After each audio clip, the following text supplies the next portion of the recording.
kondisinya fit prima seperti itulah. Tapi kita membahas taktikal soal timnas Indonesia nih Saf. Nanti juga akan kutanyakan ke Yoson. Ini kan banyak lah pandangan bahwa kita akan main dengan formasi apa sih? Apakah 3-4-3 atau 4-3-3 dan sebagainya macam. Tapi paling enggak mengkerucut ada dua formasi lah ya. Dua formasi yaitu paling enggak dengan 4 back dan 3 back, yaitu 4-3-3 dan 3-4-3. Kamu Saf untuk melawan Australia. Misalnya formasi 4-3-3 siapa yang akan main, dan misalnya kalau dengan formasi 3-4-3 siapa aja yang akan main, Saf? Dengan pandanganmu. Ya. Begini, kalau menurutku secara pribadi, pertahankanlah formasi STY dengan taktik berbeda. Karena kan Alex Pastur selaku asisten hobi dengan formasi 5 back yang terdiri dari 3 back tengah dan 2 wing back. Jadi kalau misalnya secara aku pribadi lebih baik pakai 3-4-3 atau 3-4-1-2. Nah, jadi kan kalau misalnya seperti ini, lagi-lagi chemistry timnas Indonesia tidak perlu didaur ulang. Hanya perbedaan taktik doang. Ya mungkin butuh adaptasi sedikit lah, walaupun kita sebagai fans berharap kemenangan. Jadi kalau misalnya pakai formasi 3-4-3, prediksiku kiper tetap AS. Trio back tengah adalah Rido, Itzes, dan Hilgers. Okay. Nah, lalu kalau misalnya back kiri, aku jujur kurang bisa membandingkan antara Dean James dan Verdong, meskipun ada Arahan dan Patinama. Tapi kan kalau menyesuaikan performa dan statistik musim ini adalah Verdong dan James. Tapi kalau misalnya membahas tentang pengalaman, ya Verdong. Back kiri Verdong, lalu duo gelandang. Meskipun aku menyukai Ivar Jenner karena dia seperti Toni Kroos. Ya, aku mengagumi Toni Kroos karena juga fans timnas Jerman. Tapi alangkah baiknya memberikan kesempatan kepada Joey Pelopesi yang lebih berpengalaman dari Jenner. Jenner masih di klub di klub junior Utrecht. Jadi gelandang duet tetap Joey dan Haye. Lalu untuk back kanan, Kevin Dix, mohon maaf Sandy Walsh, Kevin Dix dahulu. Karena ya bayangkan, seorang back bisa mencetak 11 gol dan 4 assist di musim ini. Back rasa striker. Iya, rasa striker, rasa winger. Nah, lalu untuk trio penyerang, Dean James ini kalau kata Coach Justin, dia kan dulunya winger, tapi dipoles menjadi back kiri. Jadi winger kiri aku prediksi Dean James. Kalau striker, aku nggak tahu kenapa lebih tertarik ke ini ya, Septian Bagaskara ya. Septian Bagaskara dia striker. Menarik. Wing kanan One Romeni. Okay. Kenapa aku tidak memilih Romeni sebagai striker? Nah, karena kan aku prediksi dari pemanggilan pemain Kluivert ini, lagi-lagi tadi lebih mementingkan nomor 9 murni. Kalau mau mencari yang seperti itu, Septian Bagaskara dengan statistik luar biasa musim ini, boleh diberikan kesempatan. Jadi trio penyerang adalah mereka. Nah, tapi kalau misalnya ingin bermain full attack, betul-betul attack, ya yang kata Kluivert dia menyukai formasi 4-2-3-1 atau 4-3-3. Semisalnya membicarakan tentang 4-3-3. Nah, kiper tadi tetap Paes. Lalu back kiri Verdong, duo back tengah adalah Hilgers dan Itzes, back kanan lagi-lagi Kevin Dix. Lalu trio gelandang, Joey Pelopesi sebagai gelandang bertahan, sedangkan Haye dan Jenner ini sebagai gelandang tengah. Lalu kalau yang trio penyerang, aku tetap sama dengan yang 3-4-3 tadi. Hanya perbedaannya adalah Jenner masuk. Itu doang. Jadi kalau menurutku untuk 4-3-3 tidak salah sih kalau misalnya ingin dicoba. Tapi kan lagi-lagi Kluivert ini ingin mengincar kemenangan. Jadi cobalah untuk menggunakan formasi warisan 3-4-3 atau 3-4-1-2 atau bahkan 3-5-2 ya, kita nggak tahu juga bagaimana. Aku betul-betul tidak sabar ingin melihat apa yang Kluivert berikan bersama asisten-asistennya. Karena kekurangan Kluivert dalam kepelatihan ini selama ini, mohon maaf, itu kan bisa ditanggulangi dan dilengkapi dengan 3 asistennya. Ini Lenza, Vandenberg, yang kita tahu mereka memiliki CV kepelatihan luar biasa.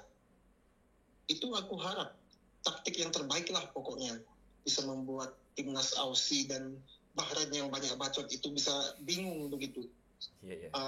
Indonesia tetap menurut prediksiku secara pribadi 6 poin bisa, karena apa ya, gini, sebelum kehadiran 3 pemain terakhir aku prediksi 4 poin, tapi nggak tahu kenapa optimisme ini semakin tinggi, jadi 6 poin deh, nggak jadi 4 poin, minimal 6 poin bisa, minimal maksimal 6 poin bisa.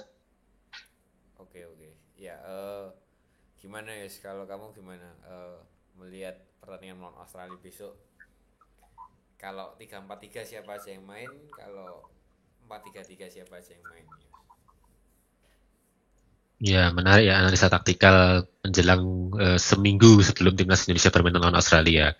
Kemungkinan kalau versi kita ya, versi aku sendiri, karena based on tadi ya, pemanggilan nama Garuda Calling-nya itu hampir sama seperti Sintayong, ya kemungkinan nanti praktis permainan yang akan diterapkan juga hampir sama, skemanya pun sama. Tapi perbedaannya nanti adalah mungkin dari sisi individu itu akan ada instruksi atau role khusus dari tim pelatih yang baru. Mungkin secara formasi aku lebih milih mungkin menurut ya dari performa pemain juga ini ya, based on performa pemain dengan pemanggilan nama adalah tetap 3 back ya, kemungkinan bisa 3-4-2-1, memakai ini ya, double attacking midfielder gitu. Jadi 3 di belakang itu memang sudah pasti garansi dari punyanya Messi sebagai back tengah kanan, kemudian Jesus di tengah. Posisi kiri ini yang memang nanti sebenarnya masih 50-50 karena nanti di sayap itu kan kita banyak melimpah main. Ini yang sangat dinantikan siapa pemainnya tepat untuk mengisi posisi tersebut. Mungkin kalau aku sendiri bisa sebenarnya ingin memaksimalkan potensi lokal, ingin melihat Rizky Ridho main ya kalau aku ya. Tetapi kalau kita lihat based on performance-nya, agaknya kemarin memang karena kita juga ketambahan pemain baru yaitu Dean James yang bisa bermain di back kiri. Kalau dalam skema 3 back itu Dean James ini sisi ofensifnya yang untuk umpan progresif depan itu sangat luar biasa dari sisi ofensif ya. Kalau David Bedong itu keunggulannya adalah dia lebih mempunyai work rate sangat tinggi ya, atau PC work rate bermain di timnas itu sangat tinggi, kemudian sesi intercept itu lebih bagus dari mungkin Dean James yang memiliki keunggulan di ofensifnya. Jadi mungkin aku rasa patut coba di pertandingan terakhir Calvin Bedong kemarin ya, sebelum suspend di laga weekend kemarin tidak bermain, dia kan bermain sebagai back tengah gitu, karena back kiri, full back kirinya atau back tengahnya dari NEC Nijmegen itu ada beberapa pemain absen, jadi ia mengisi posisi back tengah sebelah kiri. Mungkin itu adalah posisi yang bisa dilakukan Patrick Kluivert yang menaruh Calvin Bedong seperti yang pernah dilakukan oleh STY, jadi menaruhnya di formasi 3 back belakang, dia sebelah kiri. Nah, baru nanti pemain baru Dean James itu mengisi posisinya Calvin Bedong di wing back kiri. Dia akan lebih offensif bermain kalau memang dia sebagai full back begitu ya. Kemudian ya di sisi kanan kita berharap pemain yang akan menghadapi Chelsea nanti di laga 16 besar Conference League itu bisa membuka di sisi kanan. Kemudian 2 tengah sudah pasti garansi dari Tom Haye dengan Yoe Pelipesi pemain baru, karena kita butuh seorang selain dari deep lying playmaker juga ya pemain yang karakternya ball winning gitu ya, atau gelandang pengangkut air, atau istilahnya sekarang ada pemotong rumput atau apalagi pencuci piring. Itu kita sangat membutuhkan pemain seperti dia. Memang yang kita harapkan Yairo, tetapi masih terkendala, ada alternatifnya, itu tidak menjadi masalah. Kemudian di sisi 2 attacking midfielder yang ingin aku katakan adalah kenapa kita ingin memainkan, aku lebih memilih 2 attacking midfielder karena ya kita based on pernyataan Patrick Kluivert ini kan kita sudah tahu bahwa dia memang tidak ingin insist atau terpaku pada satu formasi, dia bisa adaptif dengan berbagai formasi. Jadi tapi dia juga ingin memperlihatkan bagaimana kapasitas dia saat menangani tim itu bermain lebih ofensif dan menyerang, karena dia sudah membuktikan ingin bermain lebih menyerang. Itu dua attacking midfielder aku rasa cocok untuk timnas Indonesia ke depan menghadapi Australia atau Bahrain ya. Dua attacking midfielder ya sudah pasti bisa diisi pemain favorit dari timnas Indonesia kita ya, itu adalah Marcelino Ferdinand. Meskipun di menit play itu kan juga masih sangat kurang di klubnya untuk label pemain timnas, tetapi kalau pemain itu punya kontribusi besar di caps timnas, tentu mengapa tidak dimainkan. Apalagi Patrick Kluivert sendiri sudah waktu sesi press conference kan bilang bahwa salah satu pemain favorit lokalnya adalah Marcelino Ferdinand. Di sisi satunya lagi attacking midfielder bisa dicoba pemain yang baru ya di liga lokal, tapi aku ingin memaksimalkan pemain yang bermain di Eropa itu untuk bisa menjadi starting 11. Otomatis aku lebih pilih Eliano Redes sebagai pendamping Marcelino Ferdinand, meskipun di klubnya dia musim ini lebih banyak di plot sebagai bek kanan. Kalau musim sebelumnya dia sebagai penyerang kanan, saya panas musim ini sebagai bek kanan, karena pemain ini kan cukup versatile gitu. Kemudian ya sudah pasti kalau kita lihat lagi based on performance juga penempatan posisi di ujung tombak dari timnas Indonesia, tentu pemain baru kita juga Oli Romeni itu yang cocok diplot sebagai penyerang nomor 9, karena kita tahu bahwa Oli Romeni ini memang sudah sangat drastis peningkatannya sejak ia bermain di klubnya di Oxford ini, masuk sebagai pemain pengganti itu masih di posisi sayap, tapi ketika dia kemudian kemarin mencetak gol ya, 1 gol juga menciptakan satu assist, kemudian ia lebih banyak dipercaya oleh pelatihnya Oxford Gary Rowett untuk bermain di posisi nomor 9. Artinya jadi based on pemain itu maksudnya pemain yang sudah saat ini biasa bermain di posisi itu tentu akan dibawa ke timnas. Jadi kan tidak berpindah-pindah posisi karena melihat performanya di klub masing-masing. Seperti kalau kita berkaca pada pertandingan lawan Bahrain waktu itu, Eliano Redes masuk sebagai bek kanan ya, atau kalau formasi 3 back jadi dari wing bek kanan. Karena memang di klubnya juga sebagai wing bek kanan, bukan sebagai penyerang sayap yang lebih karakternya berofensif. Itu aku rasa adalah salah satu keunggulan kualitas pemain kita bisa memainkan banyak posisi dengan substitusi atau tim cadangannya pun juga masih melimpah. Tapi ya nanti tentu analisa finalnya kan Patrick Kluivert yang harus tahu yang lebih detailnya. Kita hanya bisa memprediksi juga sekaligus menganalisa lebih tepatnya bagaimana nanti permainan pola timnas Indonesia ini diterapkan menjelang H-7-nya ini, mulai dari sekarang untuk bisa kita menerka-nerka seberapa sih kekuatan timnas kita saat ini, mampukah kita mendapatkan 6 poin tadi seperti yang dibilang Savio tadi, untuk memaksimalkan poin kita menuju hal-hal hari-hari krusial atau laga-laga krusial, tidak hanya di bulan Maret tetapi juga laga krusial nanti ada di bulan Juni 2025 ini. Iya, jujur ya aku juga sangat menantikan formasi apa yang akan dipakai, taktikal seperti apa, pendekatan seperti apa nanti. Dan karena ini pelatihnya kombinasi ya, bukan seperti sebelum-sebelumnya hanya one man show lah istilahnya. Ini ada 4 bahkan dengan Gerrard ya, Alex Pastur juga, Dani, Kluivert dan Gerrard. Dan tadi siang juga ada berita ada penambahan beberapa asisten, bahkan keynote speaker ada, performance analis, video analis, bahkan fisioterapi juga dari Belanda dan segala macam.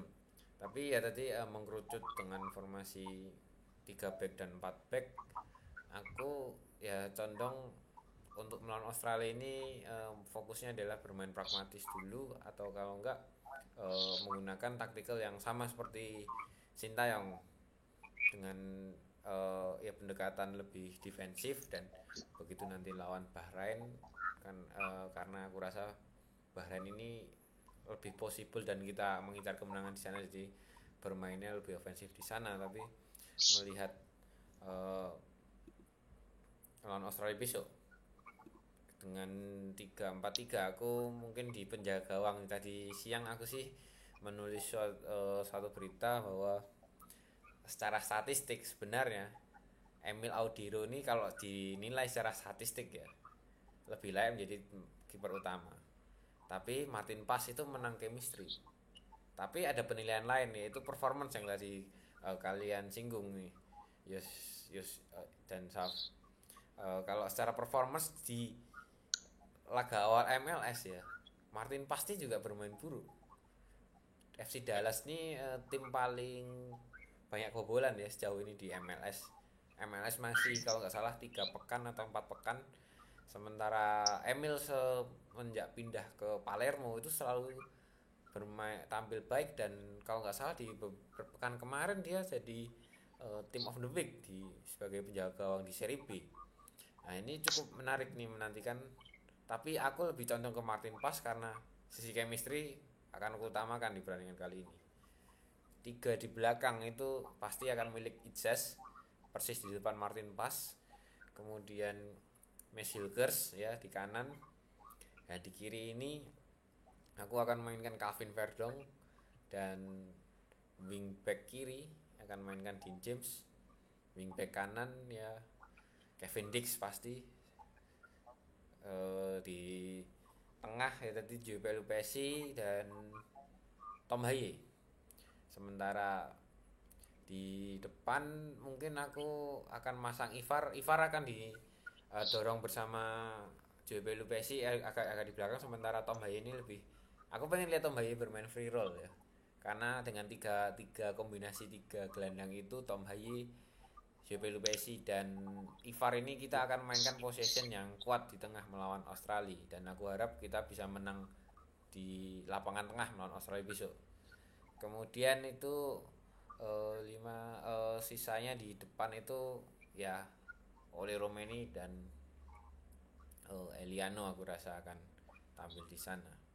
Tapi melihat pendekatan kemarin lebih ofensif, Kluivert suka pemain ofensif, apakah Kluivert akan memaksakan dalam tanda kutip ya bermain ofensif melawan Australia, apa coba pragmatis untuk ngambil 1 poin dulu lah melawan Australia. Kalau secara ofensif nih, dalam sepak bola kan ada 11 pemain dan 10 pemainnya on field, harus paling enggak 40% dari 10 pemain itu, berarti kan 4 pemain itu harus bertipikal penyerang atau bertipikal menyerang. Kalau dengan 4 pemain kan berarti harus bermain dengan 4-3-3 atau 4-2-3-1. Kalau 4-3-3 atau 4-2-3-1 sih aku pasang tetap Martin Paes di belakang, Ijaz Hilgers sebagai duet back tengah, kanan tetap Kevin Dix, di kiri Calvin Verdong, dan aku akan dorong Dean James ke depan sebagai winger kiri. Kemudian di tengah ada Tom Haye dan Joe Lupesi, serta gelandang serang itu Marcelino Ferdinand, di kanan Eliano, dan sebagai penyerang tengah akan Ole Romeni. Tapi kita akan melihat apa yang akan dilakukan Kluivert bersama tim kepelatihannya. Tapi ini mungkin jadi pertanyaan terakhir nih, Saf dan Yos. Saf, kamu dulu Saf. Ini ya, kita lihat kondisi timnas sekarang, banyak pemain dari Eropa baru bisa kumpul paling gak efektif aku lihat tanggal 18 atau ya 2 hari sebelum pertandingan. 2 hari sebelum pertandingan, dan Kluivert juga baru masuk bersama timnya, praktis, belum begitu mengenal para pemainnya. Dan penilaianmu besok misalnya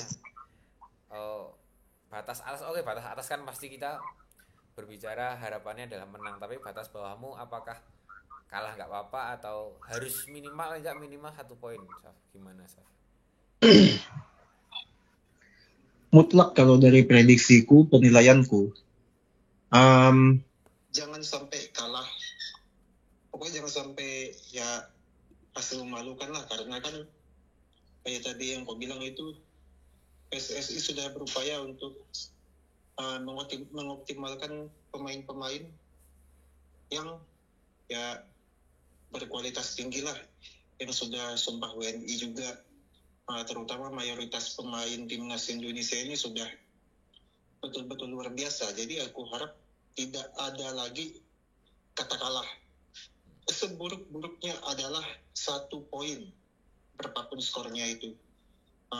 Kalau misalnya menyesuaikan kondisi timnas Aussie yang sudah diterjang badai cedera sekitar 8 hingga 10 pemain, ya alangkah baiknya timnas Indonesia juga harus bisa mengincar kemenangan dengan menyesuaikan kondisi ini. Ya kita tahu sendiri kalau Indonesia di bulan Maret ini mereka berada dalam kondisi fit, sehat walafiat, meskipun Kevin Dix katanya sempat cedera ringan, lalu Ragnar dan Hubner itu ya tidak bisa bermain lawan Aussie, tetapi hanya sebagian kecil. Sisanya mereka ya dalam performa terbaik. Tidak ada alasan untuk tidak menghindari kekalahan, karena kapan lagi inilah kesempatan Indonesia untuk bisa mencuri kemenangan atas Aussie. Karena kita tahu sendiri kalau head to head kedua negara ini ya bagaikan bumi dan langit ya. Kalau misalnya kita membicarakan tentang kekalahan, oke, mungkin dibilang Kluivert ini memerlukan adaptasi bersama asisten-asistennya, lalu bermain di kandang Aussie yang notabene merupakan salah satu tim top di kualifikasi kali ini, bisa menahan imbang Jepang mereka kan. Misalnya seperti itu kejadian yang kita tidak inginkan, kekalahan, tidak masalah sebenarnya kalau terjadi. Tapi dengan satu syarat, harus mati-matian melawan Bahrain. Karena kalau misalnya sudah kalah lawan Aussie, otomatis Indonesia memiliki 3 kekalahan. Nah, kalau misalnya bertambah lagi 4, auto kecil peluang untuk lolos ke ronde 4 ataupun lolos langsung ke Piala Dunia itu kan sangat kecil. Seburuk-buruknya skenario dari kualifikasi dengan format baru Piala Dunia adalah ya maksimal 3 kekalahan lah, walaupun kita tidak mengharapkan Indonesia kalah lagi. Karena kan misalnya kalah lawan Aussie, lalu pada bulan Juni nanti kan akan away ke rumah Jepang. Nah, bukannya pesimis, tapi kita tahu Jepang itu seperti apa. Jadi alangkah baiknya match day 7, 8, dan 9 usahakan jangan ada kekalahan. Simpan poin sebaik-baiknya. Nanti kalau lawan Jepang, meskipun kita harap kemenangannya, tapi seri pun itu sudah cukup begitu. Intinya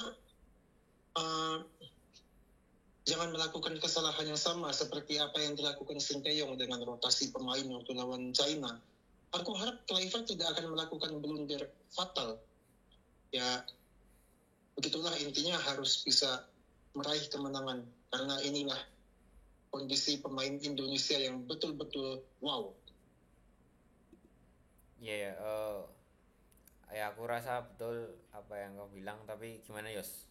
Menurutmu apakah kalau aku tadi menghitung sedikit ya, sebenarnya kan target PSSI sebenarnya nggak punya target ya. Sebenarnya cuman Erick Thohir selalu bilang kalau emang nggak punya target untuk Piala Dunia 2006, untuk lolos ke Piala Dunia 2026, tapi kan dia hanya mengejar momentum ini. Tapi kalau dilihat, kalau mengejar lolos lewat round 3, kalaupun misalnya kita kalah melawan Australia dan menang melawan Bahrain dan Cina ya. Jadi 4 laga sisa 2 kali kalah lawan Australia dan Jepang, tapi menang lawan Bahrain dan Cina, itu aku hitung-hitung di posisi 4 atau 3 masih aman. Tapi menurutmu Yos, dengan kondisi yang ada, kondisi Australia dan kondisi kita, batas bawahmu apa Yos melihat pertandingan besok? Apakah kalah nggak apa-apa atau minimal 1 poin? Gimana Yos? Oh ya, mungkin sebelum ke situ tadi aku kelewat sedikit ya untuk posisi menjaga gawang. Kalau menurut aku tadi kan agak belum disebutkan, yaitu Emil, aku lebih berharap Emil bisa menjadi pos penjaga gawang karena memang tentu based on performance ya. Tadi kan sudah disinggung bahwa Martin Paes pun di FC Dallas juga bermain reguler, tapi kan rating atau performance-nya dia juga tidak terlalu baik. Sementara kemarin laga terakhir Emil Audero saat seri 1-1 pun dia di menit pertama itu sudah blunder golnya gitu. Blunder gol, dia passing ke pemain lawan tiba-tiba gol. Tapi di sisi lain hal itu setelah dia membuktikan dia blunder, dia sangat bermain cukup bagus, terutama adalah bola-bola areal atas atau bola-bola atasnya cukup bagus, terutama ketika dia memotong di set piece ataupun umpan crossing. Jadi aku rasa bahwa terutama kan juga match competition-nya berbeda ya MLS dengan seri B itu. Jadi aku rasa Emil lebih cocok untuk mendampingi pos pertama, meskipun tidak menggaransi bahwa akan bermain lebih gimana, juga tergantung bagaimana nanti chemistry yang didapat oleh para pemain. Iya, kalau untuk kemudian tadi yang ditanyakan adalah target batas aman. Sebenarnya kan federasi menggaransi waktu tahun lalu itu batas aman 15 ya untuk dapat lolos langsung. Artinya kalau 15 ketika sudah berjalan 6 laga, sekarang ini timnas kita memiliki 6 poin, mengantongi 6 poin. Tentu kan 15 sebenarnya target yang realistis untuk bisa mengejar 15 poin itu adalah 9 ini dengan menyisakan 4 laga ya otomatis 3 laga itu kan harus dimenangkan.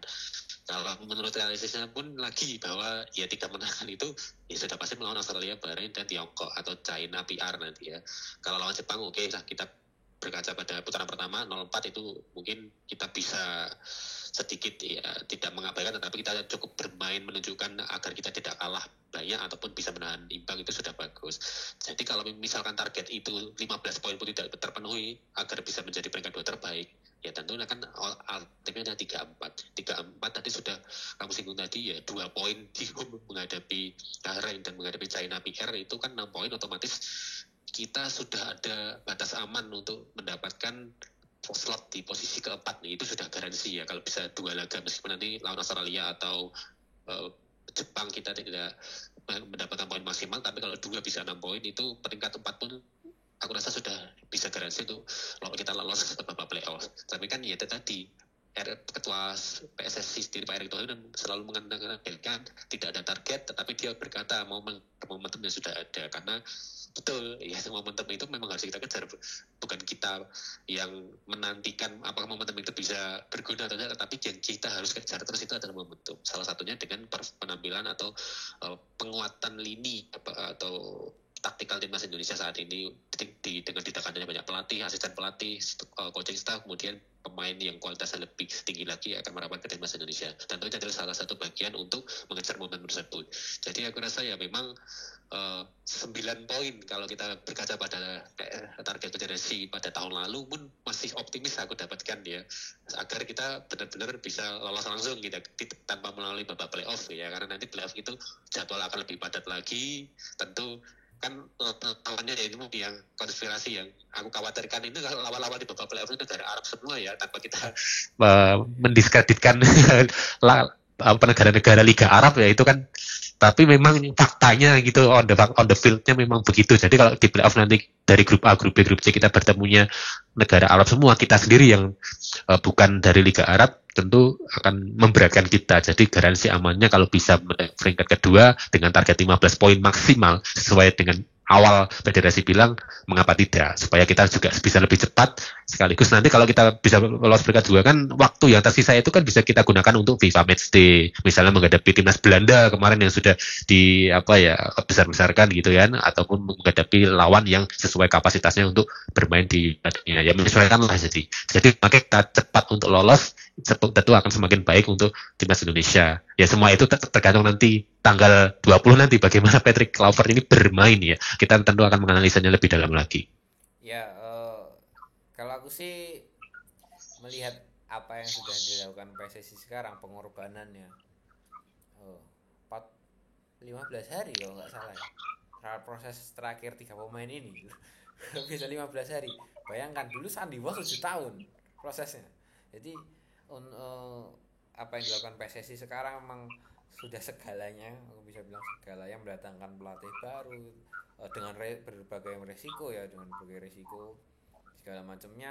Aku bisa bilang minimal 1 poin harus kita dapatkan, dan kondisi Australia juga nggak begitu baik, sementara kondisi kita baik tapi kita dengan pelatih baru. Nah kan susahnya itu. Jadi pertandingan ini akan 50-50 sekali, nggak ada yang lebih unggul. Bahkan sekarang dari sisi market value juga, meskipun market value kan nggak jadi acuan, itu hampir berimbang kalau nggak salah, sekitar 500M dari Indonesia dan 600M dari Australia, tapi itu pun bukan jadi patokan. Dan pemain Australia selama ini juga menurutku tidak seperti Australia di Piala Dunia kemarin ya, di Piala Dunia 2022 atau Piala Dunia sebelumnya. Jadi sangat mungkin paling nggak minimal imbang, tapi ada kemungkinan kita menang. Paling nggak aku bisa bilang 20-40% masih mungkin kita menang. Tapi kita lihat nanti besok tanggal 20 ya, tepat ini kita live tanggal 13, 7 hari lagi ya, 7 hari lagi, 2 kali 24 jam kali 7 lagi, kita akan nggak sampai 24 jam karena kan ini sekarang jam 9, pertandingan besok itu jam 16.10 waktu Indonesia Barat ya. Jadi buat yang sedang menunaikan ibadah puasa di bulan Ramadan ini, banyakin berdoa untuk timnas Indonesia, dan di minggu depan ya ya mungkin itu adalah sesi-sesi ngabuburit yang biasanya keluar cari takjil. Ini kayaknya semua pedagang takjil pun kosong, di daerah-daerah kosong, semua di rumah, semua nonton bareng timnas Indonesia jam 16.10. Kita doakan semuanya yang terbaik untuk timnas Indonesia. Mungkin nanti kita bisa langsung di hari yang sama bisa live juga, karena kan main sore, dan mungkin di sore harinya agak malam kita bisa live membahas pertandingan melawan Australia. Yang terbaik untuk timnas Indonesia, semoga apapun hasilnya 1 poin kalau dari aku minimal, atau bisa kita beri kejutan 3 poin, mungkin akan jadi kemenangan pertama. Aku kurang tahu, belum begitu membaca soal head to headnya, sejarahnya bagaimana, tapi mungkin akan jadi hasil yang luar biasa kalau kita bisa mencuri 3 poin di Sydney besok. Oke, sampai jumpa lagi di video pembahasan berikutnya nanti setelah melawan Australia. Tetap bersama GR Bola, jangan lupa like, comment, share, dan subscribe. Salam sepak bola. Ciao. Bulan Maret waktunya 6 poin. Target PSSI lolos Piala Dunia.